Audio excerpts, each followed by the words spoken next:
Telangana BJP अध्यक्ष के तौर पर एन रामचंद्र राव का नाम सामने आने के बाद कट्टर हिंदुवादी नेता टी राजा सिंह ने बीजेपी से इस्तीफा दे दिया। ऐसे में यहाँ जानिए कि एन रामचंद्र राव कौन है। चलिए बताते हैं आपको। तेलंगाना में बीजेपी के प्रमुख चेहरे और कट्टर हिंदुवादी नेता टी राजा सिंह ने बीजेपी से इस्तीफा दे दिया है। सुनने में आ रहा है कि तेलंगाना बीजेपी अध्यक्ष के तौर पर एन रामचंद्र राव के नाम पर बीजेपी की सहमति बन गई थी, लेकिन इस फैसले से टी राजा सिंह नाराज थे, इसलिए उन्होंने पार्टी से इस्तीफा दे दिया। अब ये भी जान लेते हैं कि एन रामचंद्र राव कौन है। बता दें कि एन रामचंद्र राव तेलंगाना में बीजेपी के वरिष्ठ नेता हैं। अब वो तेलंगाना में बीजेपी की कमान संभालेंगे। उन्हें राज्य में बीजेपी के प्रमुख नेताओं में से एक माना जाता है।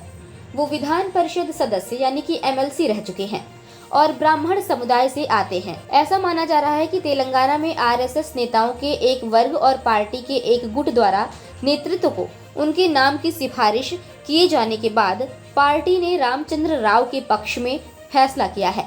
आरएसएस में उनकी मजबूत जड़ें हैं और वे एबीवीपी की पाठशाला में पले बढ़े हैं।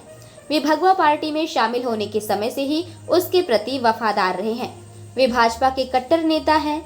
कहा जा रहा है कि पार्टी ने उन्हें इसलिए चुना क्योंकि वे पार्टी के सभी वर्गों को स्वीकार्य हैं। हालांकि वे ब्राह्मण समुदाय से आते हैं, लेकिन उन्हें 3.5 साल बाद होने वाले चुनावों तक पार्टी को बचाए रखने के लिए चुना गया है। पार्टी चुनावों से पहले किसी नए चेहरे पर फैसला कर सकती है क्योंकि अध्यक्ष का कार्यकाल 3 साल का होता है। जानकार मानते हैं कि तब पार्टी किसी पिछड़ी जाति के नेता को चुन सकती है। एन रामचंद्र राव के चयन से पार्टी के नए अध्यक्ष के बारे में कभी न खत्म होने वाली अटकलों पर से पर्दा उठ गया है।